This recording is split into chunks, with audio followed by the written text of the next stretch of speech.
never been a wildcat.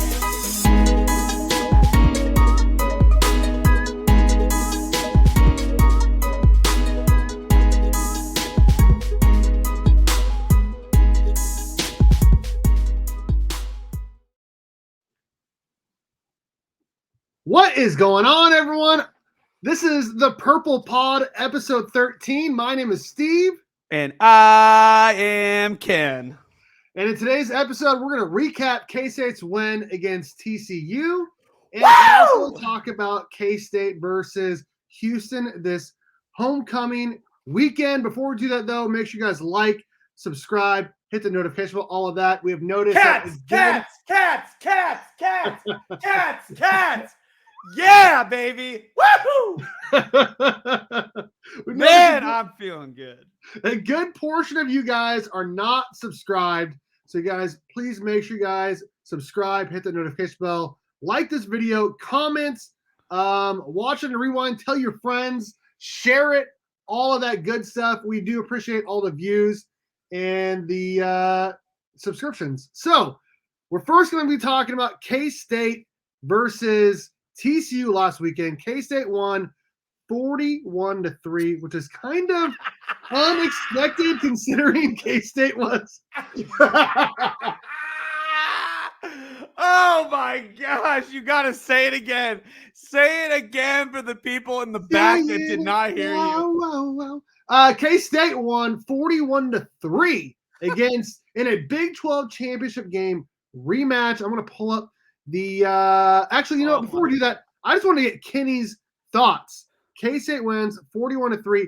It is never even as close as the score says. Kenny, I wanted to get your thoughts on K-State beating TCU. Whooping them 41-3. What a sweet victory coming home. Hey man, it's good to be here talking about the Cats on the best K-State podcast on the internet right now. Oh, I forgot to say that because someone commented they didn't like that. You know what?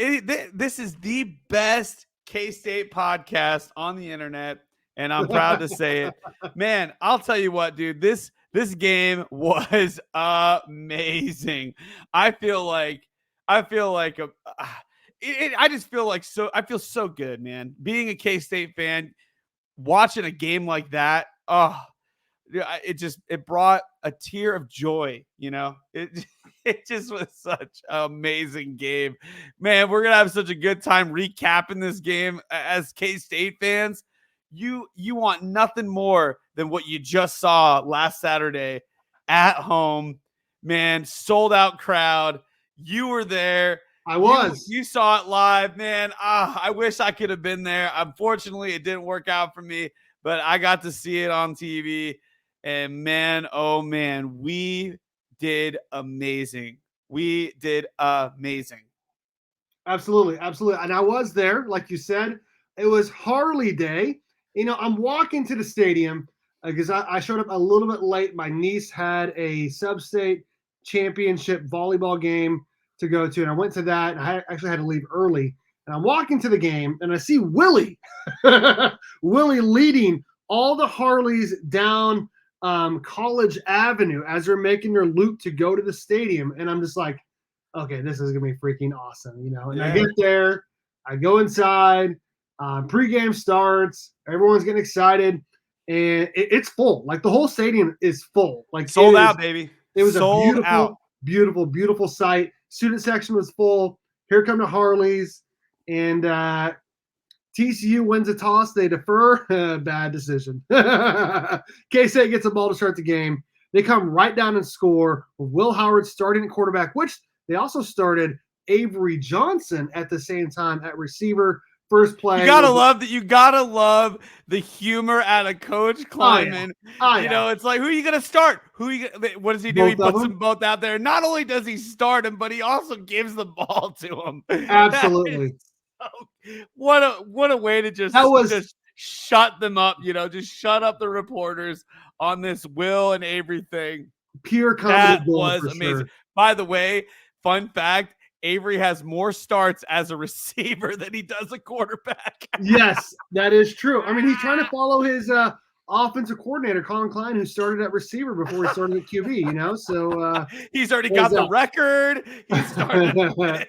K-State defense comes out, and I'm going to pull up the stats here in just a second. But K-State played phenomenal start to finish. Both quarterbacks played amazing, and we're going to talk about our players of the game here in a little bit.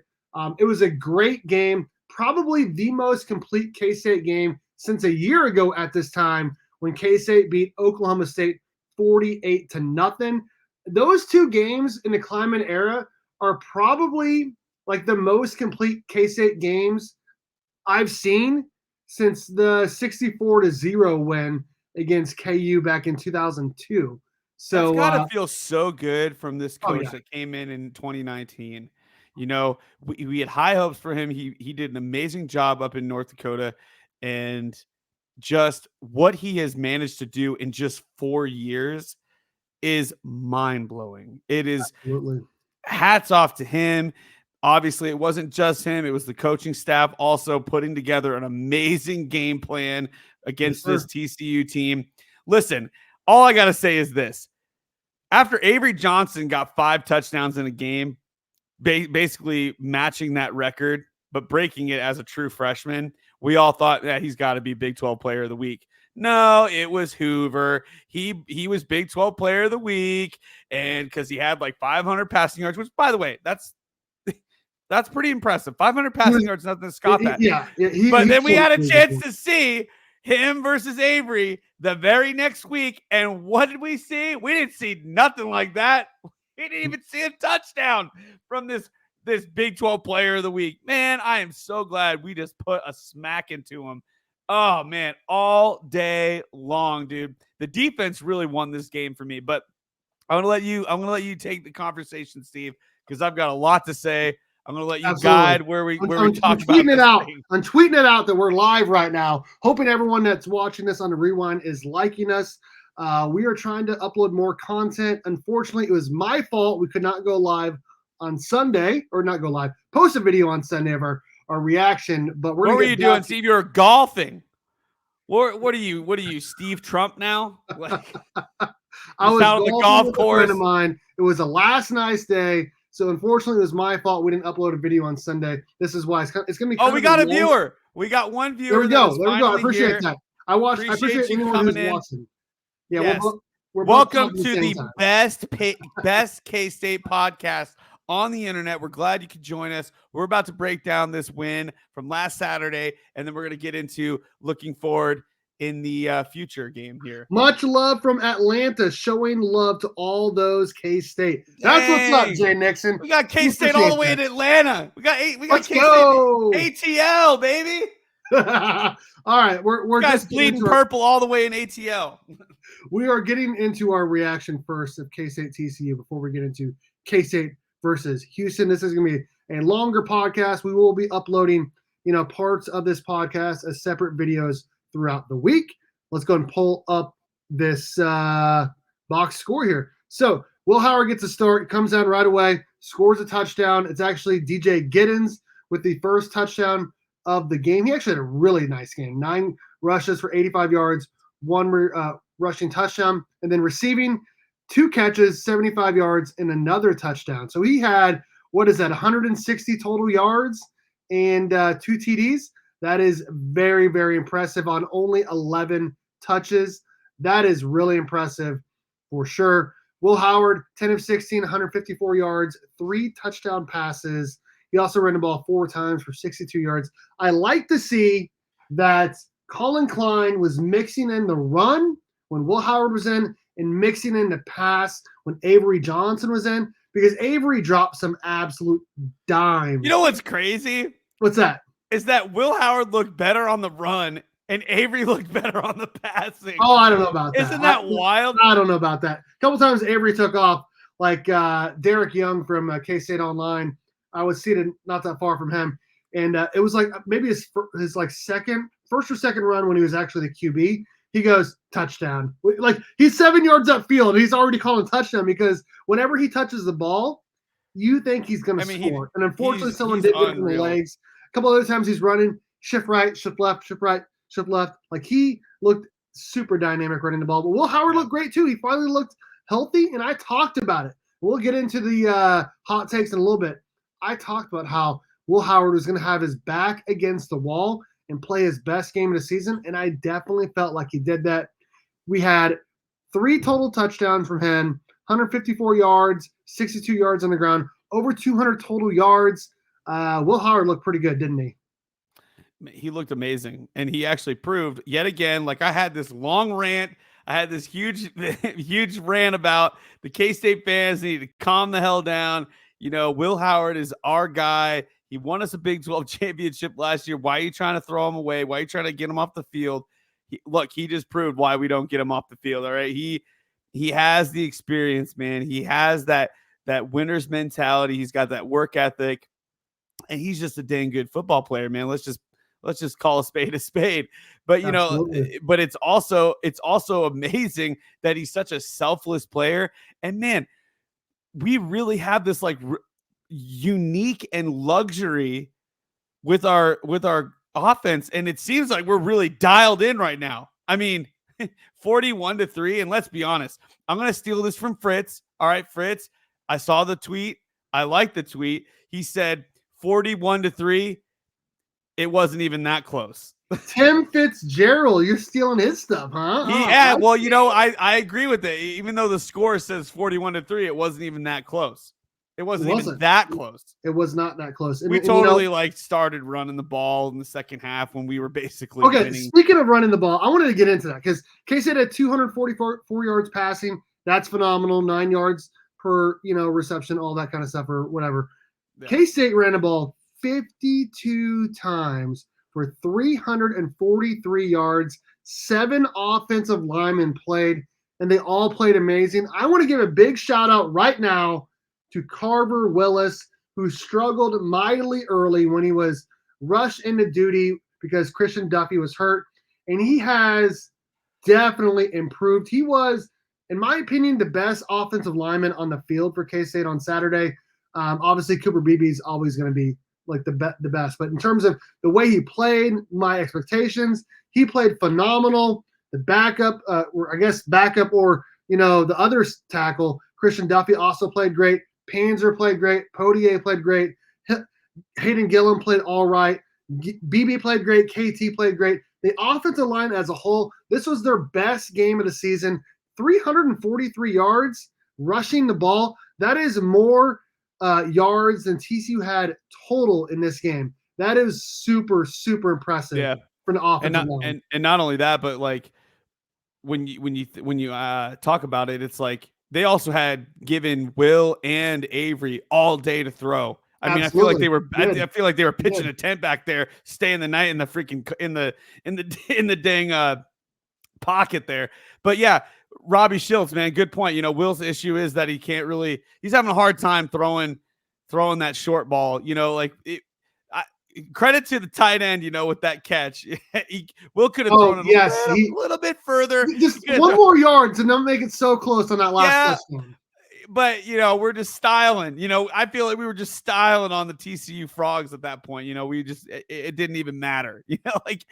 I think credit to the offensive line for sure. The defense for sure. But the guy that I want to talk about, Steve, now we were kind of talking about this before we got on about our player of the game. Do you want to talk about that right now? I'm ready when you are. All right. So here's what the thing is. You want to talk about DJ Giddens, player of the game. Will Howard, player of the game. He was a possible.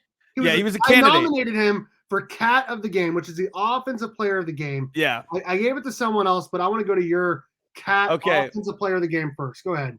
My Cat of the game, which I call him the player of the game. I don't know. But I had to give it to Jace Brown. Here's why. Jace Brown had the most receiving yards this year by any receiver as a true freshman. This guy stepped up when nobody else could. He was amazing. Like, think about this.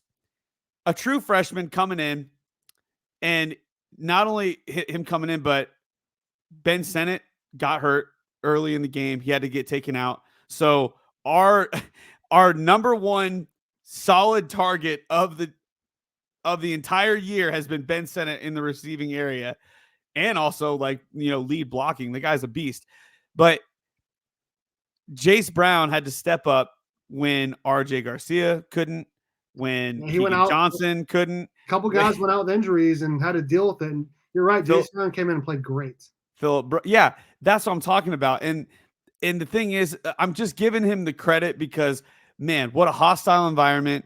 You're at home. You really stepped up to the plate. You answered the call. It's like, what more can you ask for a guy like this who basically played the game of his life? He got a touchdown by Will Howard. That was legit. It's just that I think it's so exciting that we get to have these young guys playing as well as they are. They're getting the reps in now. Can you imagine what it's going to be like in 2-3 years? It's going to be, right? It's going to be incredible. It's going to be highlight reel, guys, to see it a little bit better. Jace Brown led the team, 4 catches, 88 yards, and that 1 touchdown, which is on the graphic right here. He is Kenny's cat of the game, offensive player of the game. I love seeing how much he's getting involved. That there was a play to him. I don't have the photo pulled up, but there was a play that Avery Johnson dropped back, and he dropped an absolute dime down the sideline.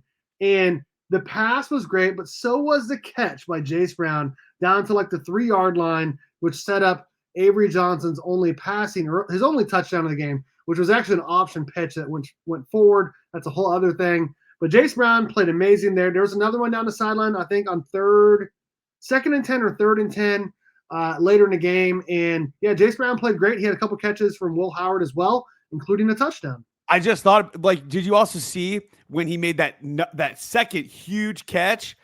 He was like fighting the receiver like the whole way. That's something that you see in the NFL, dude. This is what you want to see from a D1 receiver. He is like a freshman. He's doing this. And he's a true freshman. He's Avery Johnson's roommate, reportedly, and I like seeing it. And he's playing great. Robbie Schultz has another comment. I'm not as down on Keegan Johnson because he has beat his man some and been open, but Will doesn't look at him. Yeah, so there was a play on the first drive of the game that Will threw it to Brooks, and it was knocked down. It probably could have been intercepted, honestly. But it was like a rollout to the left. But if he just looks deep, Keegan Johnson's wide open by 3 yards. It was like almost like, okay, Will's like, okay, I know what the script is. I'm going to throw it to him. And if I'm not throwing it to him, I'm getting rid of it instead of looking downfield and hitting Keegan Johnson. But you know what? It is what it is. Can you blame him? Hey, this is the first game. Now, Will didn't play the whole game. So as a whole game is concerned, Will still has thrown an interception every whole game that he's played. But he hasn't thrown an interception the last 2 games. So that is true. That's kind of nice. K-State's turned it over 0 times in the last 2 games, which has been phenomenal. It is what you want to see from the K-State offense for sure. I'm going to go get on to my cat of the game, which is different than yours. I had to go. I had to go. Will Howard. Will Howard, cat of the game. I don't know how you can go against him. He had 10 completions for 154 yards, 3 touchdown passes, also had 4 rushes for 62 yards. When he was on the field, K-State scored 4 touchdowns. They scored in his first couple possessions. He had his back against the wall. He played phenomenal. Yes, he did miss some passes here and there. There was a 3rd and 4th down back-to-back. They didn't play well, I think, early or late in the second quarter. But overall, Will Howard had to be player of the game. Over 200 total yards, 3 touchdowns, led K-State to 4 total touchdowns. Beautiful pass to DJ Giddens on the third a little running back out, Yeah, so it was the 3rd drive of the game. Will Howard's 2nd drive, 3rd play of that drive. He dumps it off to DJ Giddens, who just absolutely houses it. So that is one of his, but he had a nice touchdown to your guy, Jace Brown. I saw that play and I'm like, do the Horned Frogs not think that this is a legal play or something? Right. Nobody was there. Nobody was there to block him. He was just all by himself. Like, right. I mean, he just took it to the house. Yeah. DJ played an amazing game. He And was I nominated him for player of the game. Unfortunately, I had to go Will Howard with 3 touchdowns, but you can't go wrong with DJ Ginnens, 160 total yards and 2 touchdowns as well. But I just had to go Will Howard after the stuff he's been through in the last couple games. So I think given I agree. as for like the total amount, like for the total podcast, we'll have to just submit it to Will Howard. This is Will Howard's 3rd player of the game, offensive player of the game. Yes, it is so far. I'll switch my vote to Will Howard, but I just wanted to give the nod to Jace Brown. I really think he deserved some recognition for how well he performed as a freshman. And he is now in a starting lineup. There was a new depth chart released today. I don't have it, unfortunately, pulled up, but he is now one of the starting wide receivers. RJ Garcia is bumped to the 2 line, which they're all going to play, of course, but that just means Jace Brown has earned the coach's recognition. He has earned some playing time. He's going to get to play more. You love to see that for sure. Yeah. You know what? We've been talking for 20 minutes. 20 minutes. We have not even mentioned K-State's defense. They're the reason why they won this game, man. Yeah, they are the reason why K-State won this game. Everybody likes to see the points, because it's the offensive points, you like to see it. But the defense was amazing. Yeah. How many 3rd down conversions did they get? 2 for 13. 2 for There's 13. The game. There's the game. Right there's the game right there. The whole game is K-State that. 10 of 13, 2 for 13. That's the whole game. First downs. That's crazy. That is the whole game. Yeah, absolutely. And I just want to get right into it. I mean, I thought Josh Hoover played about exactly the way I thought he would. Sorry, I'm trying to get this to fit in there perfectly. There we go. About what I thought he'd play as a freshman. We wanted to make him one-dimensional, and I talked about that early last week. K-State did that. Even though Bailey had 100 yards, they really got away from him. They had to. They were down multiple scores right off the bat. K-State went up, 21-3, 24, 27-3 at halftime. K-State was dominant on offense, so they had to throw the ball a lot more. And K-State limited them to 300 total yards, got away from their 7. Sorry, ESPN ad, it looks like.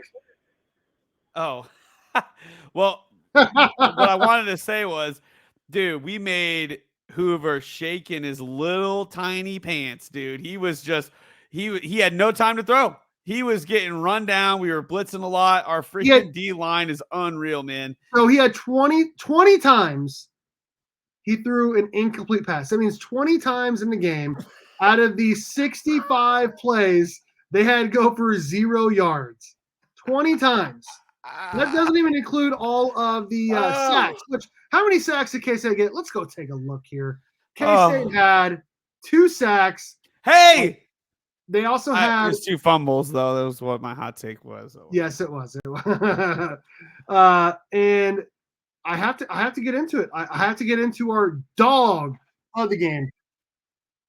Oh my goodness, the ESPN ads are messing us up. That's what happens when you do this live. You gotta do it live, baby. You gotta do it live. We'll do it live. Dog of the game, pretty obvious pick here. Des Purnell is definitely the dog defensive player of the game. Yeah. He had a fumble, not a fumble. He had an interception, and before that, he had a really, really, really big sack that really early set in the the tone for the game. I thought he played phenomenal, probably his best game as a Wildcat. You love to see it. He is the dog of the game, and there was plenty of dogs defensively for K-State. No doubt. Oh, yeah. He was the dog of the game. Yeah, I mean, he really set the tone, the tempo, and the tone of this defense right from the get-go.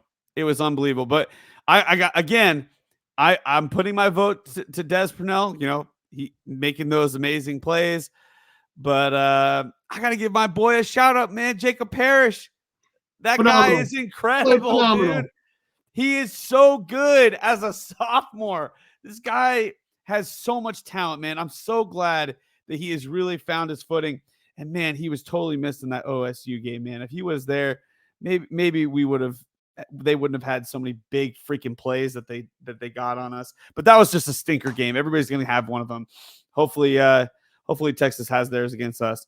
Man, there's some news there. Do you want to get into that real quick? I know we're a week and a half out. Yeah, go ahead, man. Let's just throw it in. Texas quarterback Quinn Ewers is probably not going to play in that game. Even if he does, he's not 100%. Even if he does, he's not 100%. He's got like a grade 2 AC joint issue going on or something. Good. And he was an idiot for doing that, running the way he did. Like you should have slid, like I saw the play. I'm like, okay, you should have just slid. You have the quarterback slide. I don't know. Whatever, man. Whatever.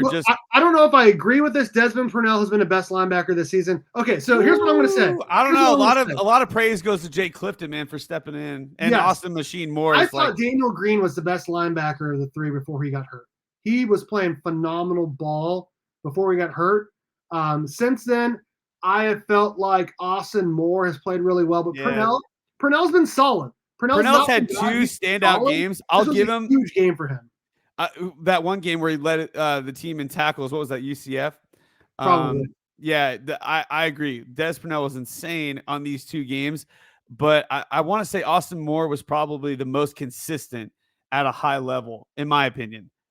But Jake Clifton is getting so much praise because he's really stepped in a time where like he's not even supposed to be a Mike linebacker, and he's playing that really, really well. So I mean, it's hard to gauge it because we're mixing a lot of people in. Yeah. I mean, Austin Romaine stepped in pretty good, and he's injured now. But what's up? Jay Nixon says he makes the most splash plays at the very least. So this is true. That's true. I 100%. That's a serious. I agree with that take. I agree. Absolutely. He's got that big fumble force against UCF, interception last week. Should have had 2.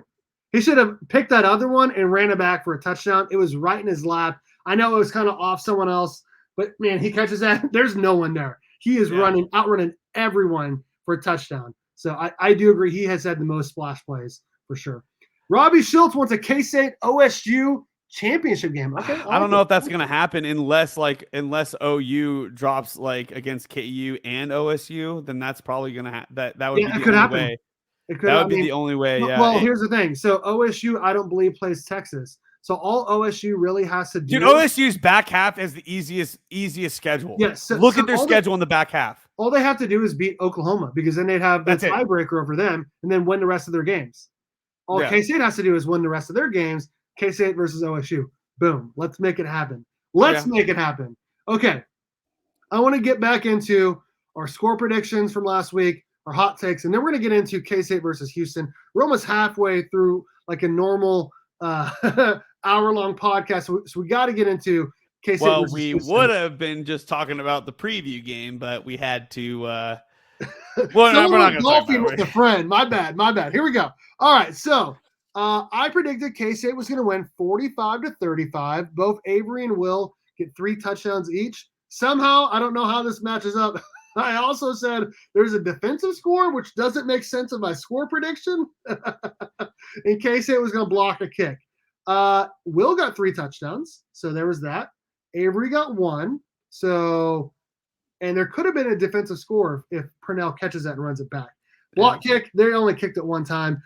Shout out to Sonny Dykes for pulling a Drinkwitz and trying to score in the last minute. And unfortunately for him, K-State stopped him.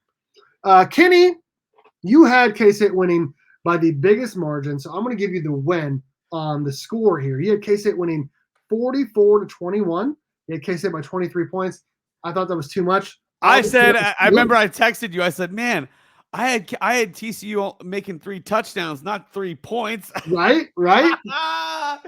Oh my God, dude. Right? I can't believe that. Also, can we also point out that K-State only punted 1 time?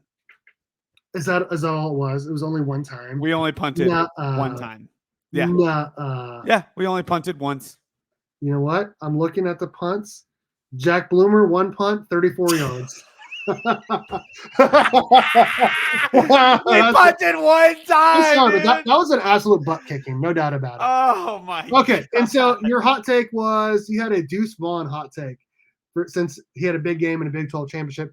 He said deuce. So he had 2 fumbles and 2 interceptions for the K-State defense. They had 1 interception. Could have had another one. But I'm also going to give you the win on this because K-State defense held them to just 3 points. So obviously you were the highest on the K-State defense for sure. Cody, who's not with us, but his score prediction and his hot take are probably the worst. He had K-State by 14, which is pretty good. He had a Ben Sinnott rushing touchdown. Ben Sinnott did not finish the game. I hope he gets better. I think it's just an ankle sprain. I did see him go to the injury tent, go in the locker room. He came back out. I watched him play one play, and he did a route, and he looked super slow and hobbled. He immediately came off. His ankle was definitely hurting him. Maybe it was something else, but to me, it looked like an ankle. I think he's going to be okay. He's still listed on the depth chart. Coach said today that he did not practice. Yeah. Honestly, if there's any game this entire rest of the season that I would be okay that he would take the week off and rest, it'd be this one. This would be the game. Yeah, for sure. This would be the game. I want him. I don't care if he takes 0 snaps and then he heals up and he is our best offensive, most consistent offensive player on the field. Yep. I want him 100% at Texas. Absolutely. We have to have him. That's a 100%. matchup nightmare for Texas. Matchup nightmare. He also had, and then getting back to Cody real quick, he had Uso with 3 sacks. That did not happen. K-State did have 2 sacks though, so that's pretty nice. One but yes, my boy Purnell, and then we did have one. Wasn't it Jacob Parrish? Yeah, that's right, Jacob Parrish. I was like, yeah, man, corner blitz. Yeah. So that's K-State at TCU. It was a laughable game. If you are a TCU fan, it's kind of embarrassing for them. In fact, I watched Sonny Dykes' post-game interview. First thing is, well, didn't see that coming, is what he said. That was the first thing he said. And I just kind of had a chuckle about that because obviously K-State just absolutely kicked the crap at them. They wanted to win after losing to us in the Big 12 championship. For them to go out and get burned by 38 points, pretty bad. That is pretty bad. Yeah. All right. I at least don't have a troll of the week. And so I figured we'd just get right into K-State versus Houston.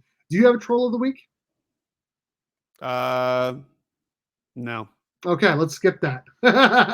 Let's get into K-State versus Houston. Kenny? Anybody in the comments, if you have a troll of the week that you want us to highlight, we will highlight it on this video. Yes. Just let us know. Usually it's some Jayhawk fan. So last time we had Jayhawk Takeover, which he could be the troll of the week every single time. He's a piece of crap KU fan. So I wonder what he had to say about us whooping TCU. He actually tweeted like nothing. They have a pretty big game this weekend against Oklahoma. So we'll see how KU does. Kenny, K-State versus Houston this weekend feels like a pretty big mismatch. K-State is favored by 17 points. Kenny, what's your initial thoughts? K-State's homecoming game at 11 a.m. Saturday against 3-4 Houston. Man, this is, I would say, our cake game of the Big 12. I want to say we don't get Cincinnati, which they're by far the easiest team in this conference right now, as it's showing. We're not getting West Virginia, which they look like they're pretty bad too. And I mean, I guess we're getting Baylor. Right, we are getting Baylor. We're getting Baylor, and this game, Houston, at home. Both of those games are going to be at home, and man, I think we need to make sure that we do not make the mistake that Texas almost made. Looking past them, they were up 21-0. Yeah, and they let them come back. Yep, they were like, "Oh, we don't have to run the ball," and then they're like, "Oh, we have to run the ball now." So I want to say this. I know we've got some like fun facts about Houston. I know you've got one in particular. I wanted to give you a fun fact. Let's hear it. This is the first game that Houston is playing outside of the state of Texas this year. All season. All season. Really? They have played in Texas every single That's right. game. So they played TCU. They Mhm. played Rice. They Sam played Houston. Sam Houston. Oh my goodness. They played Texas. They played West Virginia at home. Yep. Yeah, they've not left the state of Texas. So the first game they're going to play outside of Texas is the defending Big 12 champs at their place. Oh my Yeah. God. After we just good did luck. what we did. Now, not only that, but they're coming off of two extremely high emotional weeks. Oh yeah. The first week, they win off of a Hail Mary throw at West Virginia, and they win that game. Against Or West I guess it Virginia, was at Houston. Yes. But they win that game on a Hail Mary as the time expires. And so they're like riding this high. Then they got Texas, and they're going, and they almost win. Texas gets one of the biggest gifts from an officiating crew. That was a terrible spot. That was the worst spot. I don't want to hear Texas fans ever say that they don't get good calls from the officiating team. You just got a gift from heaven. So you just got a gift from heaven. All right. So now they're hearing all these rumblings in the media and the fans and everything, like, oh, we got totally screwed, blah, blah. And it's probably just wearing them down, man. And now they got to drive all the way to Manhattan, Kansas at Bill Snyder Stadium. Dude, good luck. Man, I did not know after that. After K-State just won a huge game. We also have our homecoming this weekend. Oh, Houston. Oh, man, I feel so bad for you. One of their other games they played was at Texas Tech. And so I guess you're right. This would be their first game out of state game. That is crazy. And let's not forget to mention, it's going to be cold. It's going to be cold. Oh, those Texas boys don't like the cold. They don't like the cold. It's going to be freaking cold on Saturday, and it's going to be wet. It's going to be rainy, and it's going to be cold. Jay Nixon, we're going to get into that here in just a minute. I wanted to give my initial thoughts here. This does feel like a total mismatch, honestly.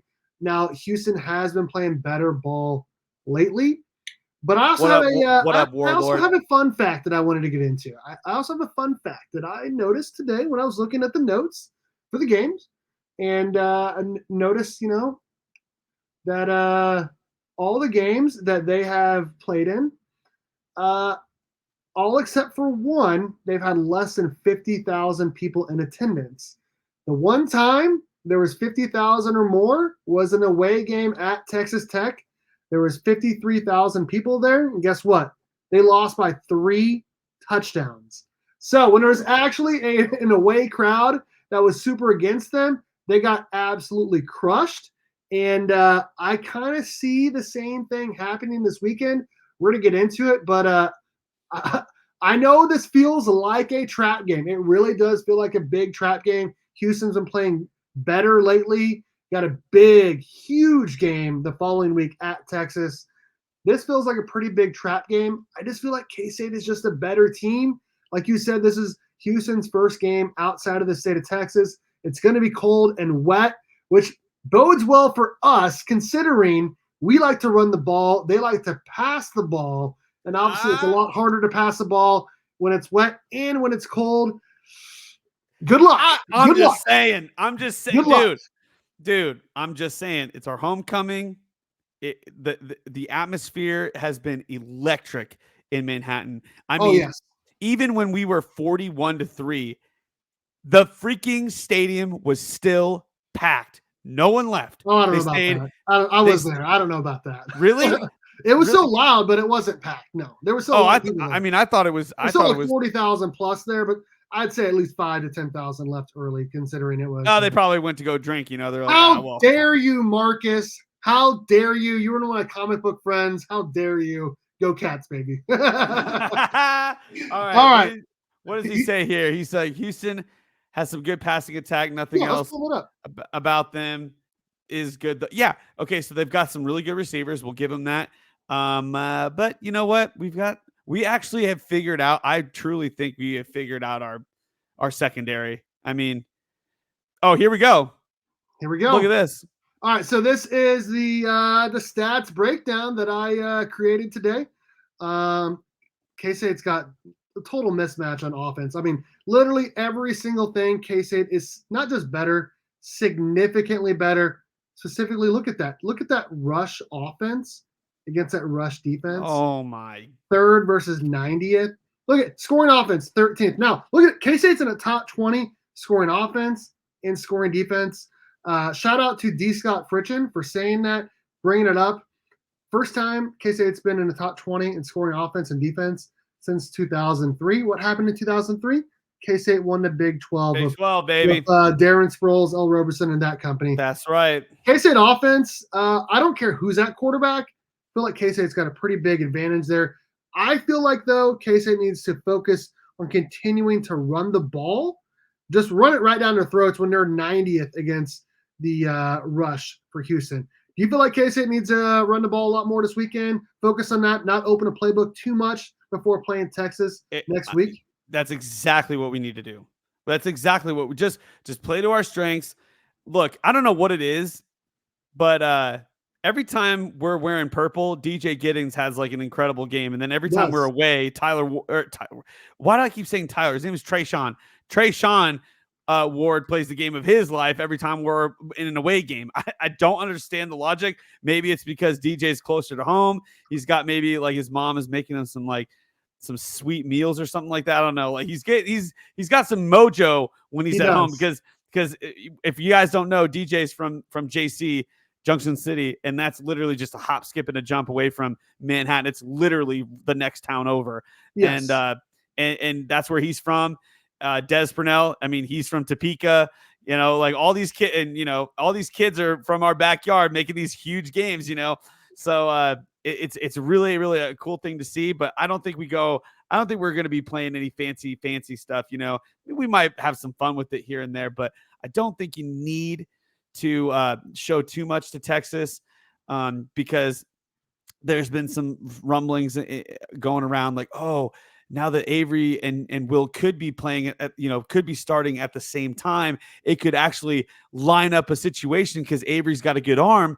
Avery could go out, Will could like pitch it to him, then he could go for like a flea flicker. You got two amazing quarterbacks. You could do that. You could actually pull that off. So, I mean, who knows? We might see some cool things in Texas, but I don't think you bring that out in Houston. I don't think you bring that out at home. Maybe for a show or something, but I just don't see it, man. I think we're just going to smack him in the mouth. We're going to score early. Hey, also, we're keeping up this trend.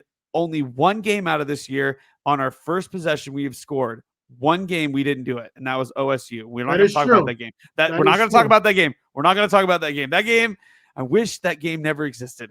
I'm okay with the Mizzou game because look, they're actually looking insane. They're 7-1. Yeah, they're 7-1. That's wild. No one would have said that at the beginning. But they have a bye week and they're playing Georgia. So good luck. Hey, we overlooked them. Maybe they might overlook them. Who knows? Sure. But if they beat Georgia, that's going to be insane. Then it's going to look like really good for us. Like if we actually gave literally a record-breaking field goal. Anyway, we're not going to talk about it. So yeah, I don't think you bust out the playbook here. I think you just play conservative. I think you run the ball like you said. We're probably going to be giving it to Giddens. There's something about home games and DJ Giddens, man. So the last two home games for DJ Giddens, over 200 rushing yards, 4 touchdowns against UCF. Last week he had 160 total yards and 2 touchdowns as well. K-State looked great. Very impressive win. I do agree with that. I agree with Marcus here. K-State needs to come out running the ball, not show too much. Don't get anyone hurt before Texas next week. Still have to play to win. As long as K-State wins by a touchdown or 2, I'll be happy. I did notice 2 I noticed 2 typos on my stats breakdown here, so I apologize for the extra E on pass offense for Houston. And actually, K-State is 109th in passing defense, not 19th. But the pass offense for Houston is 20th. So they do have an advantage in total offense and passing offense. But like we talked about earlier, as we get over to the defense here, K-State's been playing better defensively. let's look at the last couple games. Okay. Oklahoma State. K-State gave up one defensive touchdown or one touchdown total the entire game. Everything else, there was a pick six and a bunch of field goals. Only gave up one touchdown. You go down to Texas Tech. You gave up 3 touchdowns. Since then, K-State has given up 0. Now, obviously, last weekend is just one game. But when you add it all together, K-State has given up 12 points in the last, basically they're averaging giving up 12 points per game in the last 2 games, which is you want to know something incredible. crazy? They've only given up 4 touchdowns in the last 12 quarters of football. Yeah, exactly. And when I'm looking at some deeper stats here that I found online, I just want to talk about this really quickly. K-State is 36th in the country with 18 sacks on the year in 7 games. Houston, 105th in the country with only 12 sacks on the year. Sacks allowed, K-State's offensive line is doing a great job. They've only allowed 9 so far this year, good for 24th in the country. Houston, they've allowed 18, 94th in the country. K-State's going to get a couple sacks in this game. Gosh, I'm feeling it. I'm feeling the K-State defensive line eating this weekend, man, because they're going to be passing the ball. So K-State's going to be rushing a bunch and taking some risks, hopefully a couple of interceptions as well. I feel like K-State's going to play pretty good on defense this week. This is going to be brutal, man. I really feel like K-State has really found their stride here. We just played the best game all year, and one of Coach Kleiman's best games in his career at K-State so far. So I mean, I just think, man, what a clean game to be playing. And now we're going to be going into this, let's just call a spade. Houston is not a scary team. Like when I look at Houston, I'm not thinking, oh man, I'm really worried here. I'm not worried at all. They don't turn it over a bunch, but that's the only good thing outside of passing the ball that they do well. Like, I'm surprised they only have, I think, 4 interceptions on the season, considering how much they pass the ball. They really don't turn it over that much, which to me feels like they're about to turn it over a bunch this weekend. So we'll see. I think the story is going to be the tale of 2 offenses, and our defense is just better than their defense, but our offense is significantly better than their defense. Look at this third down offense versus their third down defense. K-State's 7th in the country, 53% against 106th in the country third down defense for Houston. K-State's they're gonna do well. As long as you do well on first and second down, you should do well on third down. Last week, K-State was 10 for 13 on third down. Only punted 1 time, like you talked about. K-State played well last week. I'm hoping. Dude, look at this red zone offense. 91%? Yes. That is crazy. If we're in the red zone, we're getting in. Sorry. It's just going to happen. That is wild to me. I mean, I've been watching the games. I've seen it. We are really, really, really efficient in the red zone. Yes. And one of those, it could be even a little bit higher if our kicker didn't miss a field goal from a 16-yard line. Which, shout out to Tennant. He has played great since the UCF game. He's not missed a single kick. He has played phenomenal on special teams. I really do feel like this is hit that 45-yarder last night, or sorry, 3 days ago. Yeah, I do feel like K-State's going to play very well this weekend. Yeah. I'm hoping and praying K-State does not look past this team, because Houston has played well lately. I just feel like K-State is the way better team, and it just feels like a total mismatch to me. It's like this. Okay, so I think if Houston would have beat Texas, I would be more concerned with morale at that point, because it's like, well, you just played. But I don't know. It could go either way. Like they could beat Texas, and that could be like their Super Bowl, and then they're coming down off that high. You need to keep that chip on their shoulder for sure. Yeah, I don't know if they're going to keep that chip on their shoulder. I don't know if they're that kind of program that's going to actually come out and be like that, because you won a crazy game in West Virginia. You almost won against Texas. How much longer can you keep that up? And now you're going into a cold Saturday in Manhattan, Kansas First game away from Texas. Them Texas boys do not like the cold, like I said, No, man. they don't, man. They do do not. And unless your name is Kobe Savage, because I mean that That's boy's true. a savage. That boy is a savage. All right, let's get into our score predictions here as I pull up the stats award graphic from Parker Clemming on Twitter. He does a great job using his algorithm and model to come up with a projected score. He has K-State winning basically 31-21, which does not cover the spread. K-State is favored by 17 points. Looking at all of these efficiency here, offense, defense, special teams, there's a lot of blue, which is what you want On the K-State side. on the K-State side, and a lot of red on the Houston side. Kenny, I'm going to go to you first here, and I'm going to ask you your score prediction. We don't have a score prediction from Cody. I do have a hot take from him that he just messaged me. Kenny, give me your score prediction for this weekend. Man, okay. This is the game. This is the game that we finally break the 50-point ceiling. We are scoring over 50 points this game. And Houston, I am so sorry that you had to go against Texas and then K-State in that order. But you're only scoring one touchdown. It's going to be 51-7. I love it. I absolutely love it. I'm not sure I'm there yet with the 50 points. Their defense is not good. We're gonna run it right through the weather will play a factor in this game. It will play a factor in this game. I got K-State winning 38-17, covering the spread, winning by 21 points, and just coming out running the ball very, very, very well. I'm going to say over 250 rushing yards this week. Rob Schultz has K-State. 55. That's what I'm talking about. 55 to nothing. That's what I'm talking about. That's my boy right there. He's actually my cousin. Oh, really? I did not know that. No, he's not. Okay. But that's my boy right there. He gets it. He understands. Yeah. K-State's, look at all these blue. 12, 9, 31, 17, 34, 20, 41, 68, 19, 7, 11, 12, 30, 15.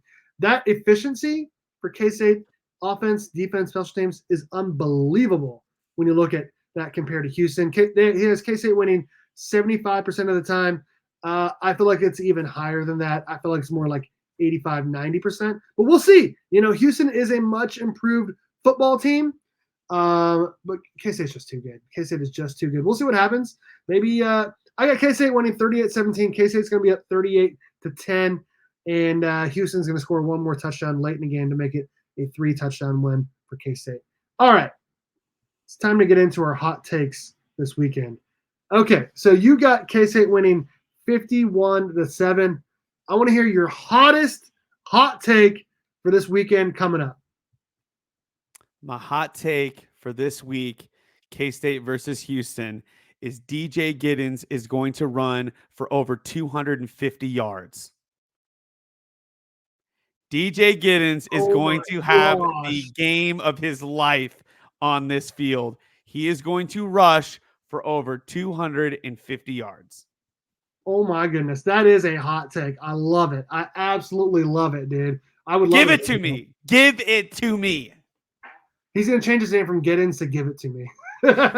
Ken, give it to me.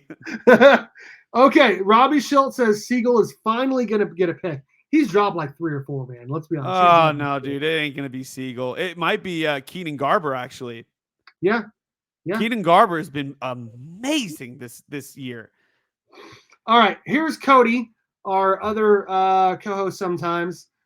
He says his hot take is Phillip Brooks is going to have a punt return touchdown for KU is such trash. I just saw the comment, dude. I'm sorry. Go ahead. He has Avery Johnson with a receiving touchdown. He's not just out there to run the ball. He's going to catch one too. Him and Will Howard both a receiving touchdown. I like it, Cody. Maybe not for this game. Maybe not for this game. I said maybe they might try it for the next game. Maybe this game you just have just play a nice, clean game. Pull the tricks out on the Texas game. I want them to be figuring out what the heck's going on when Avery and Will are both on the field at the same time. You know what I mean? I do agree. Here's my hot take for this weekend. It's a two-parter. Oh, okay. You get two-parter here. Yeah, you gotta. Are they related or are they two separate things? Separate, offense and defense. Here we go. I got to do a defense one now. No, you got to do one. That's right. Here we go. My hot take for offense is Trayshawn Ward and DJ Giddens are going to score all of the touchdowns for K-State this weekend, whether it's rushing or receiving. They're going to score every touchdown in this game because K-State is absolutely going to dominate the line of scrimmage. The K-State O-line is playing phenomenal. They're playing exactly the way we wanted them to play to start the year. Took them a little bit to get into a groove, but I mean, K-State's got 7 offensive linemen that can play and can ball, and Trayshawn Ward and DJ Giddens are going to score all 5 touchdowns for K-State this weekend. Here's my hot take for the defense. K-State's not scored a single non-offensive touchdown all year, special teams or defense. K-State's going to score 2 defensive scores. I know that doesn't match up with my score prediction, but that's my hot take. K-State's defense is going to have 2 defensive scores. All right. Ken Brown, Ken Giddens, Ken Savvy. All right. So, so because you took mine, I got to come up with a different one now. My hot take for the defense is going to be 4 turnovers minimum. 4 turnovers. 4 turnovers forced. I like it. 4 turnovers, whether they come from fumble recoveries, blocked kicks, and then recoveries, whatever. It's going to be 4 turnovers. I think it would be sweet to have a block punt, though. I think that would be sick. But, something that I think I was going to say something. I totally forgot what I was going to say. Son of a gun. Oh, I remember what I was going to say. The reason why I'm saying that Giddens is going to have so much, going to have all these stats and everything is because, like I said, DJ's from JC, baby. That's right. He knows what this weather's like. All right. He does. Where's Trayshawn Ward from? I know he went to Florida State. I assume he's from Florida. I don't know. I thought he was from Florida. And I'm like, bro, it doesn't get that cold down there. So now you're making me check here, dude. Because we gotta check. But I'm just like, hey, it ain't that cold down in Florida. It's gonna get chilly. And this is just the way that DJ likes to run it, man. I mean, this is the way he's been running it since when he shot out of the womb. He shot out of the womb. His dad handed him a football, and he was out there running in diapers. He handed him a football and a fishing pole because he is actually a pretty big fisherman. So he is a good, yeah. So he's like, here's a football, son. Here's your tackle box, and here's your fishing rod. DJ Giddens, man, in the diaper, running down the lake, ice lake. Trayshawn Ward, Plant City, Florida. Yep. There we go. Yeah. Trayshawn, you better keep those legs warm, man. That's the hot take this weekend. Yeah, all right. Let's get into our look around the Big 12. We're actually going to be picking them this time. This is the first time Kenny is finding that out. We're actually going to be picking all the games this weekend. We're going to do a score prediction for every single game this weekend in the Big 12. Oh my gosh. Okay. This is not going to be fun, man. All right, here we go. All right, we have first game of the weekend. We already picked it. K-State is favored by 17, over under 59.5. I have K-State winning 38-17. That would be under. So I have the under of 59.5. You have K-State winning 51-7, which would be 58. Also under. We're going to move on here to probably the biggest. Robbie Schultz. Thanks, man. Appreciate the support, bro.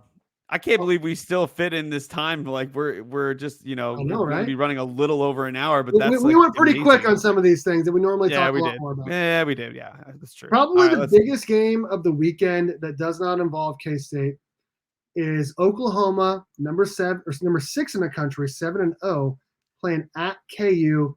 Oklahoma is favored by 10. The over-under is 65, which is pretty darn high. I am going to go first here. I'll give you some time to think about it here. I have KU losing to Oklahoma 45-27, which would hit the over as well. So I got OU winning and covering, winning 45-27. I think it's going to be closer than that. Man, I wish Oklahoma would have lost to UCF, man. I really do. Because now I'm in this position where I can't even believe these words are leaving my lips right now. I want them to beat OU. What? No way. Only because I hate seeing OU at the top of the leaderboard. Sure. And I don't think they're that good. They're so lucky they're dodging K-State. And their quarterback's got 2,000 passing yards and 19 touchdowns. I see here. He's not playing anybody. He's not playing anybody. They played Texas. Texas is pretty good. They played Texas. That's fine. That's fair, but they did barely beat UCF. They barely beat them, dude. Like barely. They were losing to UCF the whole game. Like it was unbelievable.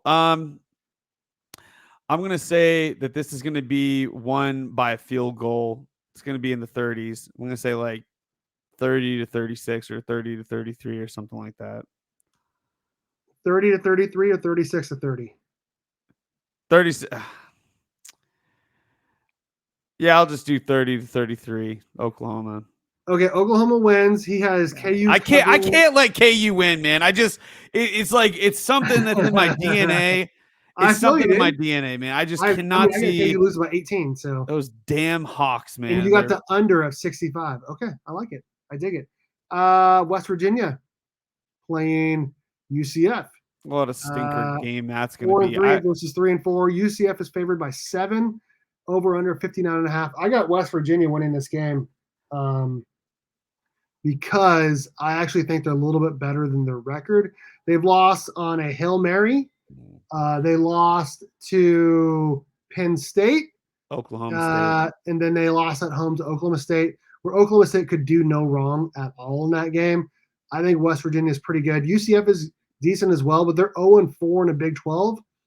I got West Virginia money line, and I'm going to take the over on the over-under of 59.5. I think it's going to be a high-scoring game. I got West Virginia winning 35-30. Weird score, I know. I don't know, man. I think there's too much hype about Ollie Gordon. Like, oh, he's the best running back. And it's like, have you seen DJ Giddens? Man, I don't know. I think UCF might actually pull this off. I think they were super underdogs against OU, and they almost did it. They almost did it, man. I think because John Rice Plumlee, their quarterback, is back. He adds to the team, man. He actually looks really, really good against OU. So I'm gonna say UCF finally beats a legacy team. Finally gets a Big 12 win, huh? Finally gets a Big 12 win from a legacy team, not these like bottom of the barrel teams that are coming in. Yeah, it's going to be, I think that this is going to be one of those games where UCF probably wins like 28, West Virginia probably like 24, 28-24. Okay, so you're taking the under and you're taking West Virginia on the line, but you got UCF winning. Okay. Yeah. Okay. Texas versus BYU. Texas is going to start a new quarterback, Malik Murphy at QB, with Quinn Ewers being out. BYU with a pretty big win last week at home against Texas Tech. They just manhandled them, honestly, which is kind of what you wanted to see from them, considering they got their butts kicked at TCU the week before. I mean, did they really? I mean, they got beat like it was like 40. No, I mean, like, did they really handle Texas Tech? It was like 24-7. It was a beatdown. 24-7. They only scored 24 points. Texas Tech turned it over 5 times. True. If we would have had 5, I mean, you saw what would happen. We just had 3 turnovers. We had 0 at Texas Tech. Wait, but what? Texas barely. We had 3 at Oklahoma State, but we had 0 turnovers on offense. No. against- I mean, three when defensively. we, 3 defensively. Okay, I see what you're saying here. yeah. When We're talking about we, K-State versus Texas Tech a week ago. yeah. When we like had 3 interceptions, you see how many points we put up. I agree. They I had agree. 5. They had 2 more turnovers than we did, and they only put up that much. So, it's just Texas Tech that bad? I don't know. BYU, I would take on the line here. But I do think Texas wins. I'm gonna take the over because 50 is pretty low. I'm gonna have Texas winning 35-21. 35-21. Yeah. That's 56 total points over, but Texas only winning by 2 touchdowns. What's your score prediction? They're back at Austin. I don't know. I think Texas is gonna run them down, man. I don't Really? Yeah, I think it's gonna be a pretty big blow. I think it's gonna be like BYU's probably gonna have maybe 2 touchdowns, and Texas probably gonna have like probably be up there in like 34, 35. Like So 35-14 for you. Okay, so you're hitting Yeah. just under at 49, but Texas with the covering. Okay, I like it. Yeah. Iowa State playing a very tricky game at Baylor. Baylor's not good at all, but they're capable. I mean, they won at UCF. They played pretty good against Utah earlier this season. They're favored. Iowa State's favored by 2.5 over under 48. 5 minutes. Yeah, 5. I'm here with Kenny. Yes, I got Iowa State losing. Hold on, Ari. Iowa State losing to Baylor, 24-20. Whoa! Hitting the under, and I'm hitting the Baylor money line. What do you think? Dude, that's bold, man. I don't think Baylor is. Oh man, I don't think they're gonna pull this out, man. It's weird though. It's weird to say that Iowa State is a good team. No one would have told you that going into this year that they were actually a decent team, but they're actually looking pretty good. A lot of their big wins have come at their house. I mean, they had that one away game against Cincinnati, but Cincinnati is absolute dog water. I mean, they're literally in the trash can. That team is horrible. I think Iowa State's going to win. It's going to be a battle, though, I think. I could see it being a pretty close game. Probably like maybe like 30-24. I don't know. Yeah, 30-24. Iowa State winning 30-24. So you're hitting Iowa State line and the over there. Okay. My daughter Aria has a question really quickly. Come on over. This is a very important question that she wanted to ask. Come on over here, Aria. Come here. Can you, Ryland, and Savannah, Yeah, that's her name. come to the Taylor Swift movie with us this weekend? The Taylor Swift movie? Mm-hmm. Well, that just depends. Is Travis Kelce in that movie? Aria does not like Travis Kelce. I did the reverse. I don't know. I'll have to ask Savannah when I get off here. But I will. I'll text your dad. I'll text your dad what the answer is. You're actually going to go see that movie, Steve? I guess, dude. Put your foot out of my face. Okay. All right, back into the score predictions. We're trying to get where this is a serious podcast. This is a serious podcast. We're being serious here, okay? All right, last game of the weekend. Actually, I think it's on third. No, it's Saturday. Okay, Oklahoma State hosting Cincinnati. Oklahoma State 7.5. That feels dangerously low. I don't understand why it's only 7.5. Dude, because the people that are doing these scores think that Cincinnati is some good team or something. They're not good. I don't know what these people are thinking. I got Oklahoma State by like 4 touchdowns, dude. I got them winning like 42 to 14. Yeah. I got That's what I had. I had teens and in the 40s. So I don't even think Cincinnati's that good. So I'm hitting the over, and I got Oklahoma State with the line there. Yeah, Cincinnati's terrible. I They're don't get it, absolutely man. terrible. I don't And understand. I do agree with Jay Nixon. Iowa State is overachieving. I wouldn't be shocked if they lost. That's what I'm saying. They won a couple of games at home.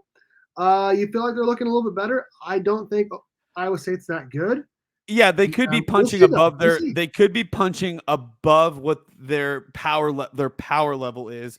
But I'm trying to fix my hair. It's hard to say though, because all I've seen them do is win. But I guess they beat OSU, but that was in the beginning of the year. The very first Big 12 game for both of them. Yeah, which it was at their house too. So I don't know. It's hard to gauge what Iowa State really is, but I guess we're gonna find out. A lot of people have had bad luck coming off of bye weeks. So absolutely. Like K-State. Yeah, absolutely. Yeah, for sure. And then since then we played out of our minds for years. Since Oklahoma State, K-State has looked better and better each week. Absolutely. It's like we literally have. Let's keep that going, man. K-State's on a mission to get back to Arlington.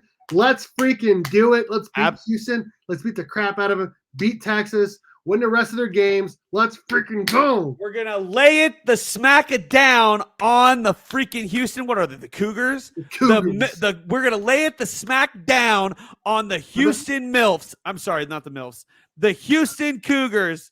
I bet they're ugly Cougars too. You know what I mean? They're not even ugly, dude. They're not even the hot Cougar kind. Ugly Cougars going after. They're going after. Look, the Cougars, man. They're just trying to chase after Avery. Okay, the young. They're going to be chasing after Avery, man. Oh my goodness, dude, that was phenomenal. Going after the young guys, man. What's wrong with you, Houston? What is wrong with you, man? Sick program. Well, this has been episode 13 of the Purple Pod. Make sure you guys like, subscribe, share, tell your friends, tell your daughter, tell your son, grandpa, uncle, cousin, third cousin, tell everyone that every K-State fan to subscribe to the Purple Pod, which we are thinking about changing the name of at some point. I think we're going to put up a poll on the page here soon. We're thinking about changing the name to KSU Nation and still having the Purple Pod once or twice a week, but changing the name of the page to the page is going to be KSU Nation, which is not a YouTube channel right now. So yeah, it's not a YouTube channel. It's not even. I don't even know if it's a Facebook channel or a Facebook channel. I don't think it's a Facebook page either. So we could get all of that. We could go live on both pages. Yeah. And it'd be a lot easier for K-State fans to find us. Exactly. It'd be KSU Nation versus people are like, what is the Purple Pod? They don't know that it's K-State affiliated. So this is Kenny's idea, which was also Kenny's idea to name it the Purple Pod. So I think we're going to end up going with whatever he says. Well, when you are literally the best K-State podcast the best K-State podcast on the internet, you have to make it even better. Well, and I want to say this person's name really quickly because this person hurt my feelings. I welcome it because you know what? I'm just going to keep saying we are the best K-State, as being the best K-State podcast on the internet. Me being Ken Brown this weekend, or this week. Big E 2012.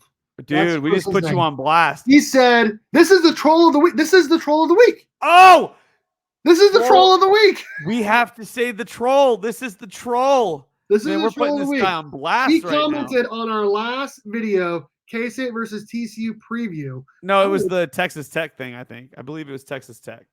Was it? Yeah, it was the Texas Tech reaction, I think. Okay. All right. Well, whatever it was. Whatever it was. It was some old video. He said, this is what he said, quote, best K-State podcast out there, end quote, question mark. Not even close, my man.